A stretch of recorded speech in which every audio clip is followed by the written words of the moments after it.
उच्च मिशन के तमाम आयोजकों, अपने छोटे भाई अफरीदी, भाई मेहताब, भाई अमीनुल, भाई गुड्डू और तमाम नौजवान समिति के तमाम साथीगण, मैं तमाम लोगों का खैर मकदम करता हूं, शुक्रिया अदा करता हूं। कहाँ कोई हारने वाले को लगातार दूसरा वर्ष बुलाता है, एक आध बार का भी मौका दे दिया, लेकिन आप लोग काबिले तारीफ, मेरी इज्जत की, मुझे मौका दिया, मुझे अवसर दिया और इस खुशनुमा अवसर पर मुझे शरीक होने का अवसर दिया।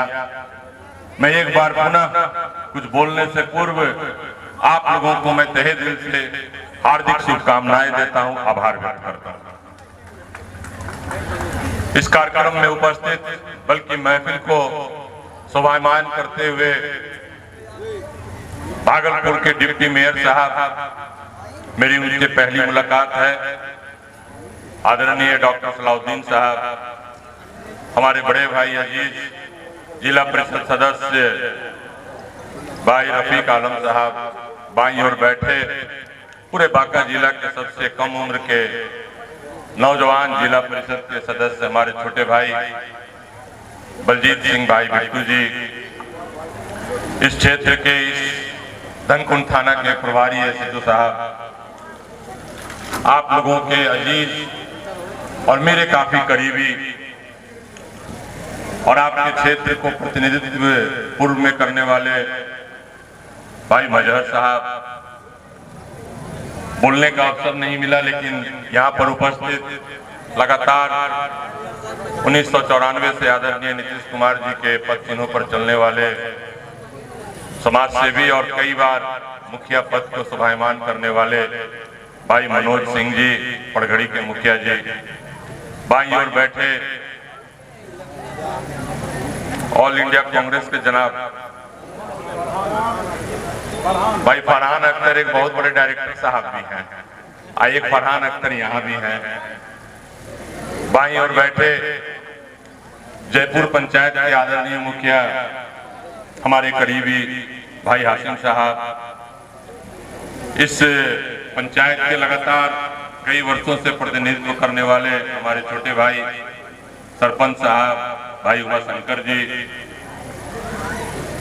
धौनी बामदेव के वर्तमान मुखिया और टिंकू होटल जो रजौन में अवस्थित है उसके मालिक हमारे छोटे भाई टिंकू जी, यहाँ पर सामने बैठे असलम साहब, बहुत दिन बाद दर्शन दिए हैं, डॉक्टर सबीर साहब, ये भी बहुत दिन बाद दिए, मुस्कुराइए हमारे, और तमाम लोग, बबुरा के तमाम लोग दिल से तो जरूर जुड़े हुए हैं लेकिन मौका मौका पर गायब हो जाते हैं।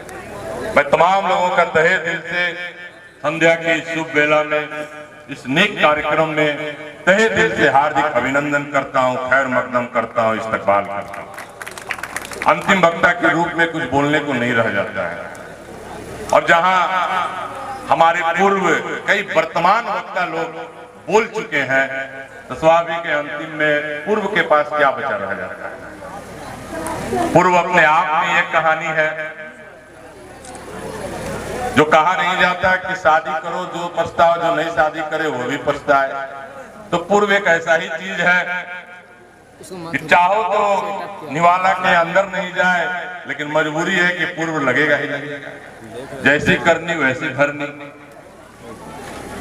ज्यादा इधर उधर की बात न करते हुए मैं एक बार फिर से जिस मिशन के तहत भाई मेहताब जी ने, भाई अमीनुल जी ने और तमाम इस गांव के नौजवान साथी ने जो मिशन के साथ अपना कदम बढ़ाया है, सचमुच उसके जज्बे को मैं सलाम करता हूं, काबिले तारीफ।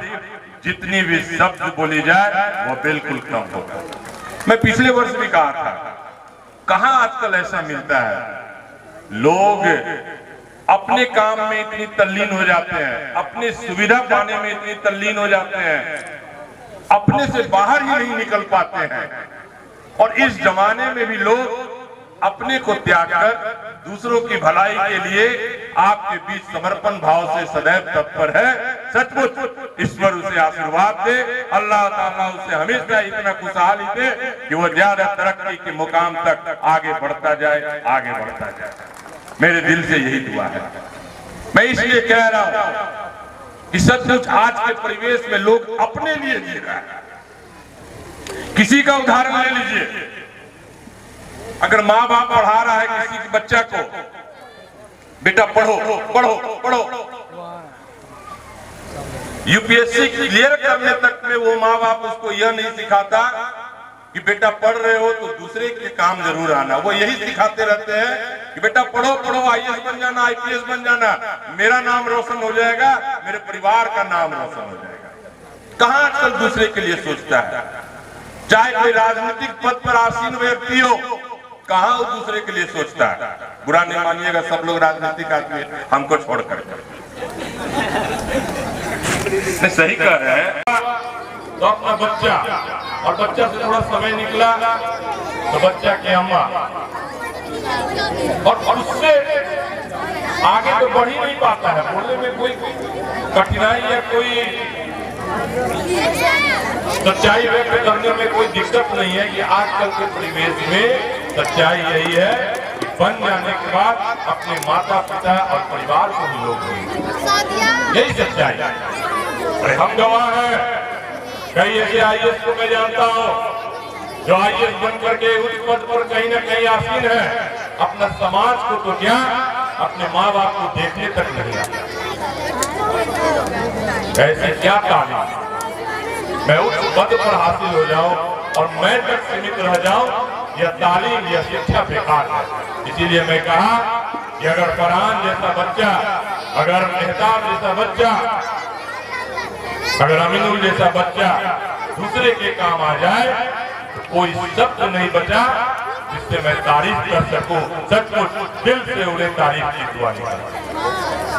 मैं तो यही कहता हूं, मैं हर जगह कहता हूं, डॉक्टर साहब, मेयर साहब, मैं बता देना चाहता हूं 12 साल का मुझे अवसर मिला प्रतिनिधित्व के रूप में शिलान्यास करने का, उद्घाटन करने का। रफीक साहब गवाह है, कोई भी कार्यक्रम रहा और तो और किसका भी उद्घाटन करने का मौका मिला, उसमें भी मैं शिक्षा के बारे में ही 2 शब्द बोलता रहा। गाड़ी तो बजाइए तो बेटा रुक कहे जाते हैं हमारे।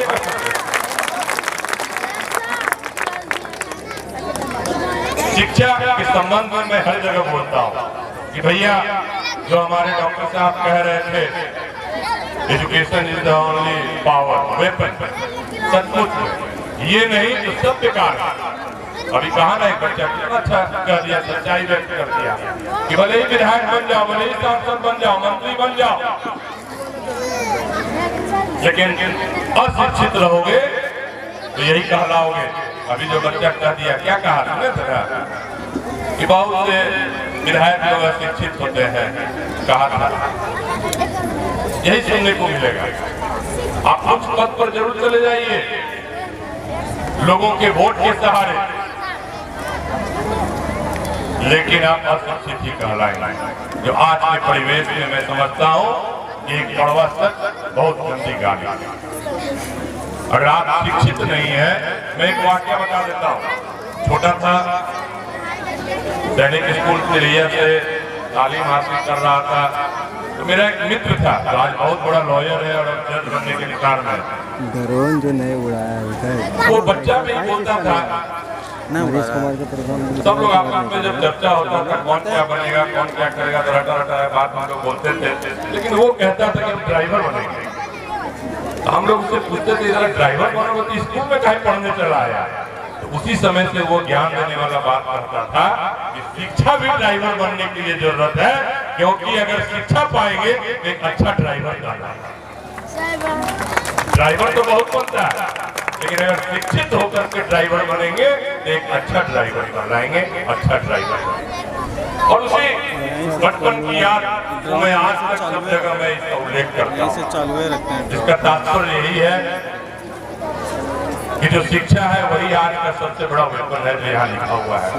हर जगह मैं कहता हूँ कि भैया सब कार्य करो, लेकिन अगर शिक्षित नहीं होगे सब बेकार है, जिंदगी बेकार है, समझो जिंदगी अधूरा है। ईश्वर ने तुझे धरती पर भेजा है और तुम अगर शिक्षित नहीं हो पाए समझो भेजना बेकार है। एक शब्द में इसीलिए भाई और छोटी छोटी बच्चियां, हमारे छोटे छोटे भाई, मैं सबको इंगित करता हूँ। हमारे शिक्षक जो समीर साहब हैं, हमारे डॉक्टर दाऊद साहब भी बोल रहे थे, हम लोग सिर्फ बच्चों को भेज सकते हैं तालीम लेने के लिए, स्कूल तक भेज सकते हैं, अच्छा अच्छा पैंट दे सकते हैं, अच्छा अच्छा जूता दे सकते हैं, किताब दे सकते हैं और जो कक्षा में शिक्षक पढ़ा सकते हैं, लेकिन तालीम हासिल करने के लिए आपको अपना लगन उपयोग करना होगा। आपकी इच्छा शक्ति होनी चाहिए कि मुझे तालीम लेनी है, मुझे शिक्षित होना। शिक्षक भी वही करेगा जो पढ़ा देगा और माता पिता भी प्रेरित करके कक्षा तक भेज देगा, लेकिन छोटी छोटी बच्चियां, बच्चे, मैं आपको कह रहा हूँ कि पढ़ाई आपको ही करना होगा। ईश्वर ने ब्रेन दिया है जिसे आप ही यूज कर सकते हैं। यही एक ऐसा मशीन है जिसको कोई और चाहे तो यूज नहीं कर सकता, इसे अपना ही उपयोग करना। इसीलिए मैं तमाम यहाँ से जो योद्धा जो अच्छी तालीम की बदौलत अच्छे अंक प्राप्त किए हैं, जो आज गौरवान्वित होने के लिए हम लोगों के बीच उपस्थित है, मैं उनकी भूरी भूरी प्रशंसा करता हूँ और उन्हें ढेर सारी बधाइयाँ देता हूँ कि शिक्षा का तात्पर्य सिर्फ नौकरी प्राप्त करना नहीं होना चाहिए कि मैं शिक्षा पा लिया और उस शिक्षा के बदौलत में नौकरी पा लूं। आजकल के माँ बाप यही करते हैं, हमेशा अपने बच्चों को प्रेरित करते हैं पढ़ो पढ़ो पढ़ो, लेकिन लाइन के साथ एक शब्द जोड़ देते हैं कि पढ़ो लिखोगे तब ना अच्छा नौकरी करोगे। मेरे जैसा बच्चा रहे तो दबाव से जवाब दे दे कि हम नौकरी करने के लिए नहीं पढ़ेंगे बल्कि दूसरों को शिक्षा बांटने के लिए पढ़ाई करेंगे। ये जुनून बन गया। वो शिक्षा बेकार है जब दूसरों के उपयोग में ना आ पाए। क्या उपयोग? अगर हमारा बेताब भाई जो पढ़ाई लिखाई किया, जो अमीनुल भाई जो पढ़ाई कर रहा है जामिया बड़े इतने बड़े इंस्टीट्यूट से, वो तालीम इस काम की जब दूसरों के उपयोग ना आए, अगर उसको अपने तक ही सिमट करके रख ले तो ये शिक्षा बेकार। गलत तो नहीं बोल रहे हैं डॉक्टर साहब? इसलिए इतनी तालीम हासिल करो कि हमेशा दूसरों के काम आ पाए, दूसरों के उपयोग में आ पाए। और मैं समझता हूँ तभी वह सच्ची शिक्षा है। आप अपने नाम रोशन करने के साथ साथ अपने परिवार और अपने समाज का नाम, शिक्षा को बांध कर रखना बहुत बड़ी बेवकूफी है। जो शिक्षा पा लिए, मैं देखता हूँ दिन रात घूमता रहता हूँ, मैं देखता हूँ कई ऐसे बड़े पदाधिकारी हैं सीमित दायरा नौकरी पा लिए, कुर्सी पर बैठे 10 to 5 जॉब किए, जो फाइल आया फाइल तक ही सीमित है। लेकिन जब उनसे पूछता हूँ कि आपका एक्स्ट्रा करिकुलर क्या रहा, आपने समाज को क्या योगदान दिया, तो उनका जवाब रहता है कि जिस विभाग में गए पूरा फाइल में काम किए। क्या योगदान दिए भाई? कुछ आप दूसरों के लिए करके जाओ। अगर आप पढ़ाई किए हो तो कुछ अलग काम करो। मैं एक और उदाहरण देता हूँ। IAS तो कई बनते हैं, आप लोग भी जानते होंगे। लिमिटेड सीट के अनुसार कहीं 200 को 250 हर साल बदलते रहते हैं। एक कुंदन कुमार थे जो बांका के कुछ दिन पहले DM थे, उनके तरह IAS बनो, उनकी तरह शिक्षा तालीम हासिल करो जो दूसरों के लिए उपयोग में आता है। बताया वो क्या किए? सिर्फ देश में नहीं, अंतर्राष्ट्रीय स्तर पर उन्होंने जो उन्नयन कार्य किया, यहाँ पर बहुत शिक्षक लोग होंगे जानते होंगे उन्नयन कार्य क्या था, किस प्रकार से डिजिटल मीडिया के तहत कक्षा में पढ़ाने का काम किया गया। और वो एक ऐसी नया तरीका था जिसे सिर्फ देश के अंदर नहीं अंतर्राष्ट्रीय स्तर पर उन्हें ख्याति मिला और वह हमारे बांका का नाम रोशन करने का काम किया। कई IAS बनते हैं, लेकिन वो एक ऐसे IAS थे जिन्होंने अपनी ख्याति प्राप्त की, तो दूसरों को कुछ योगदान दिए, समाज के बीच अपनी जो शिक्षित हुए उसका योगदान उन्होंने देने का काम किया। तो भैया मेरा तो नजरिया अलग है कि शिक्षा जरूर हासिल करो और वही शिक्षा कामयाबी है जो दूसरे के काम आ पाए। मैं उसी को समझता हूँ कि वह शिक्षित व्यक्ति है। शिक्षा को अपने पॉकेट तक बांध के रखना मूर्खता है। बिल्कुल मैं उसके खिलाफ हूं। और अंतिम बात ये कहना कि शिक्षा इसलिए ग्रहण किया जाए कि मैं नौकरी करूं, बिल्कुल गलत बात है। अरे आप इस लायक बनो कि आप कई को नौकरी दे सके, तो मुझे लगता है वह शिक्षा आपके लिए ज्यादा कामयाब सिद्ध होगा। ज्यादा कुछ न बोलते हुए कितना बोले, बबुरा में तो बहुत दिन बोले, हाफ को नहीं बोले इनके बतवा को कितना रिपीट करते चले, सब जान रहे होंगे दिल पर हाथ रखने के बाद। हाँ, एक और बात कहेंगे, अभी यूथ मिशन के संदर्भ में बोल रहे थे, ये 3-4 पॉइंट पर हम काम करते हैं। भैया सब मिशन पर काम करो, लेकिन एक मिशन पर हम देखे जो शायद बोलना चाह रहे थे, इनलाइटमेंट इन पॉलिटिकल, ये सब काम मत करो। छुपा दिया मर्दे, ये तो सब बेकार है, सब झूठ है। पावरफुल क्या पॉलिटिकल अवेयरनेस की जरूरत है? क्यों नहीं? शिक्षा और पॉलिटिकल अंदर चला गया, कोई तालमेल, कोई सामंजस्य है क्या?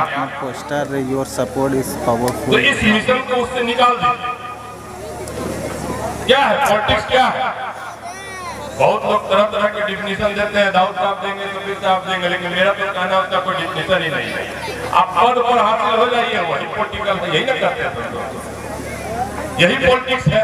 क्या हमको बहुत लोग सिखाता है ऐसे काम नहीं चलेगा, सर कुछ पॉलिटिक्स कीजिए। अब तो यार ये क्या होता है, हमको बताओ तो। हम तो यही सीख कर आए हैं कि जितनी तालीम में जितनी योग्यता है, उसके बदौलत मैं दूसरे के काम आ पाऊं, उसी को तो पॉलिटिकल सिस्टम कहता है।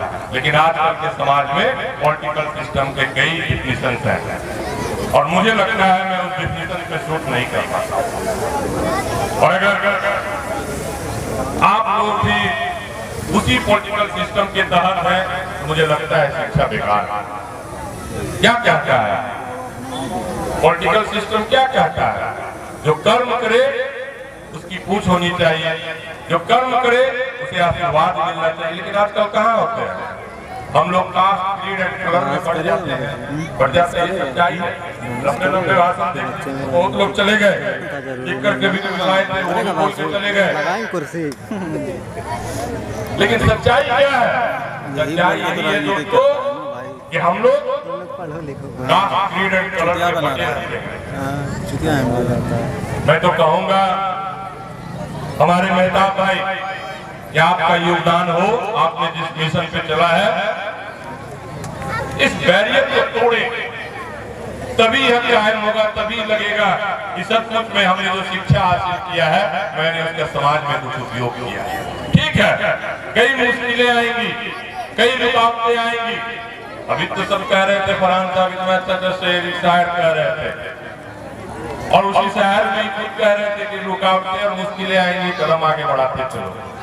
ये जरूर होना चाहिए, और इसी में समाज, अच्छे समाज का निर्माण होगा। और जब अच्छा समाज का निर्माण होगा, तो आप जो ऊर्जान्वित बच्चे हैं, जो लगनशील बच्चे हैं, स्वाभाविक है समाज से ही ऐसा माहौल उत्पन्न होगा कि हमारे छोटे बच्चे, हमारे परिवार ही नहीं, हमारे समाज ही नहीं, हमारे बबुरा गांव का नाम रोशन करेंगे। यह मेरा विश्वास है, यह मेरा मानना है। एक अच्छे राष्ट्र का निर्माण हो, सब लोग बोलते हैं, बड़े बड़े नेता से लेकर छोटा तक सब अच्छे राष्ट्र निर्माण का गाना गाता है, लेकिन तुम्हारा योगदान क्या है अच्छे राष्ट्र निर्माण में? ये बताओ भाई, क्या योगदान है? एक आध बार भी कभी समाज के बीच में जाकर अच्छा बात बोलते हो? खाली मंच पर अच्छा समाज बनाना है, अच्छा समाज बनाना है, क्या योगदान? ज्यादा इधर उधर न बोलते हुए जो मन में था वो व्यक्त कर दिए। यही हम हर बार बोलते हैं, हम भी तो कर सकते थे ना, हम भी पढ़े लिखे आदमी हैं, हम भी नौकरी हासिल कर सकते थे। मेरे माता पिता नाराज हुए, हमने कहा बचपन से मेरी इच्छा थी कि भैया समाज में कुछ करना है, कुछ